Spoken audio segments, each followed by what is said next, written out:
Imagine a town full of life and laughter, suddenly turned upside down by a creepy, crawly disaster.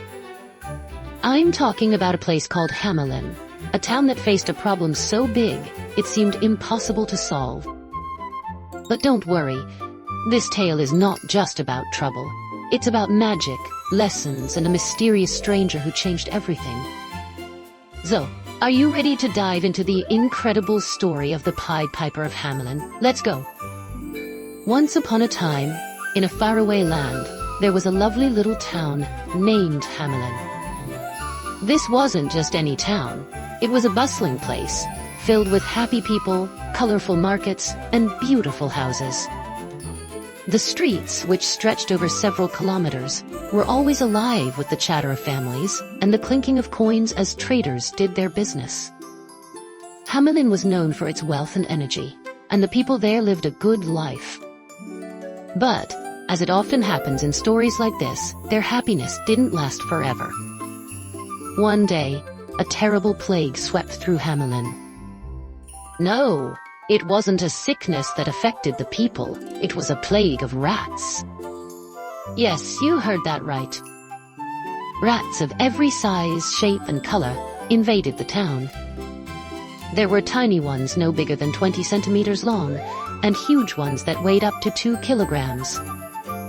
They were everywhere, under tables, in kitchens, inside shops, and even in people's homes. You couldn't take a single step without nearly tripping over one of these pesky creatures. They ate everything in sight, from loaves of bread to sacks of grain, leaving the townsfolk in despair. The people of Hamlin tried everything to get rid of the rats. They set traps, they brought in cats, lots of cats, but nothing worked. The cats couldn't keep up with the sheer number of rats, and soon, even they seemed to give up. The situation got so bad that the town's leaders, who were called the authorities, didn't know what to do. They held meetings in the town square, which was about 100 meters wide, and discussed the problem for hours. Finally, they came up with a plan. They announced a huge reward, 10 bags of gold, worth thousands of dollars, to anyone who could free Hamlin from this rat plague. The news spread far and wide, but days passed, and no one came forward with a solution. Then, one sunny morning, something extraordinary happened. A strange-looking man arrived in Hamlin. He wasn't like anyone the townsfolk had ever seen before. He wore a bright red outfit, a traditional dress that stood out in the crowd. On his head was a hat with a long feather sticking out, and his face was unforgettable. His nose was long and peculiar, and his eyes were wide and mysterious. He walked with confidence, as if he knew exactly why he was there. The people whispered among themselves, wondering who this odd stranger could be. Without wasting any time, the man went straight to the town authorities. He stood tall before them and said in a calm, clear voice, "I have a solution for your rat problem. I promise you, not a single rat will remain in this beautiful town after I'm done. But in return, I want the reward you've promised, 10 bags of gold, worth thousands of dollars." The authorities looked at each other, unsure if they could trust this unusual man. They had never seen him before, and his strange appearance made them doubt his words. But they were desperate. They had no other choice, so they agreed to let him try. After all, what did they have to lose? The very next day, the strange man stood in the middle of the town square. He reached into his pocket and pulled out a small, shiny pipe. It wasn't an ordinary pipe. It was a magical one, though no one knew that yet. He put it to his lips and began to play a tune unlike anything the people of Hamlin had ever heard. The melody was eerie and haunting, yet strangely beautiful. It echoed through the streets, reaching every corner of the town, which spanned several kilometers. And then, something incredible happened. Rats started pouring out from everywhere. From under houses, from inside barrels, from behind market stalls, hundreds, no, thousands of rats came scurrying out. There were so many that the streets, which were about 5 meters wide in some places, were completely covered with them. The people watched in amazement as the rats seemed to be under a spell. They didn't run away or scatter. Instead, they followed the strange man as he played his magical tune on the pipe. The man, who would later be known as the Pied Piper, walked slowly through the town, leading the rats behind him. A crowd of rodents followed as if they had no choice, completely mesmerized by the music. He led them out of Hamlan, past the town's edge, and toward the nearby river, which was about 2 kilometers away. The river was wide, stretching over 50 meters across, and its waters flowed swiftly. Without stopping his tune, the Pied Piper walked right into the river. And guess what? The rats followed him. One by one, they jumped into the water, still under the spell of the music. In no time, every single rat had drowned in the river, and Hamlan was finally free of the plague. Cheers and shouts of joy filled the air as they celebrated their freedom. Children danced in the streets, and adults hugged each other, grateful that their nightmare was over. There were festivities everywhere, with music and laughter echoing through the town. The people felt as if a huge weight, heavier than 100 kilograms, had been lifted off their shoulders. They were safe again, thanks to the mysterious stranger. But the story doesn't end there. After the celebration, the Pied Piper returned to the town authorities to claim his reward. He reminded them of their promise, 10 bags of gold, worth thousands of dollars. However, something terrible happened. The authorities, now that the rats were gone, didn't think the problem would ever come back. They became greedy and selfish. Instead of thanking the piper and giving him his reward, they laughed at him. "Leave our town," they said. "We don't owe you anything." "Be gone." They refused to give him even a single dollar. The Pied Piper was furious. He couldn't believe how ungrateful these people were. "Selfish people," he muttered to himself as he walked away. "I freed them from a terrible plague, and this is how they repay me. They care only about their money and nothing else.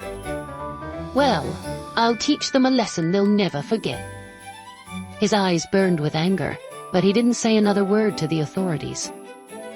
Instead, he had a plan that would shake the town of Hamlan to its core. The next morning, the Pied Piper returned to the town square. Once again, he took out his magical pipe. But this time, he played a different tune, a melody even stranger than the one before. As the notes floated through the air, something unbelievable began to happen. They were completely enchanted by the music, unable to think of anything else. They left their homes, their toys, and their parents, following the sound of the pipe. The children didn't even realize where they were going. They walked out of the town, past the familiar streets, and into the outskirts, which were about 3 kilometers away. The Pied Piper led them toward a large cave in the hills, hidden behind tall trees. The cave's entrance was about 3 meters high, and it looked dark and mysterious. Still playing his tune, the piper guided the children inside. One by one, they entered the cave, lost in the magic of the music. Once they were all inside, the piper stopped playing. He rolled a huge stone, weighing over 500 kilograms, in front of the cave's entrance, trapping the children inside. Back in Hamlan, the parents were in a panic. They searched everywhere for their children, calling their names and running through the streets. But the children were nowhere to be found. Only 2 kids remained in the town, a boy who couldn't hear well and hadn't heard the piper's tune, and a girl who had hurt her leg so badly that she couldn't walk fast enough to follow the others. These 2 children told their parents what had happened. They described the strange man with the pipe and how he had led all the other children away to the cave in the hills. The parents were heartbroken. They cried and begged the authorities to do something. Finally, the leaders of Hamlan went to find the Pied Piper. They tracked him down near the cave and fell to their knees, pleading with him to release the children. "Please let our children go," they cried. "We're sorry for what we did. This time we promise to give you not just 10 bags of gold, but 20 bags, worth even more thousands of dollars." But the piper shook his head. "I don't trust you anymore," he said. "I want my reward right now, before I do anything." Dine. The authorities had no choice. They gathered the 20 bags of gold, worth a fortune in dollars, and handed them over to the piper. Only then did he roll the heavy stone away from the cave's entrance. The children ran out, safe and sound, and straight into the arms of their relieved parents. The Pied Piper, with his reward in hand, walked away from Hamlan. No one ever saw him again, and to this day, no one knows where he went. As the townsfolk watched him disappear into the distance, the authorities spoke to the people. "We've learned a hard lesson today," they said. "This man came out of nowhere and saved us from a terrible plague of rats. All we did in return was act selfishly and ungratefully. We tried to cheat him out of his reward, and look what happened. He taught us that greed and dishonesty have consequences. From now on, we must always keep our promises and treat others with fairness and respect." That night, Hamlan celebrated like never before.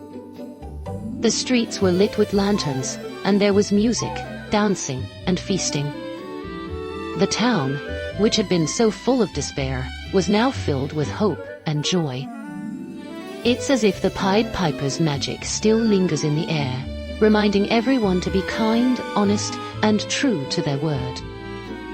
So, there you have it, the story of the Pied Piper of Hamelin, a tale of magic, mischief, and an important lesson.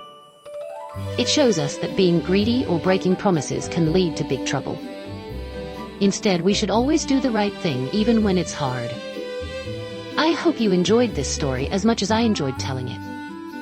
If you did, stick around for more amazing tales and adventures. Let's keep learning and growing together, one story at a time.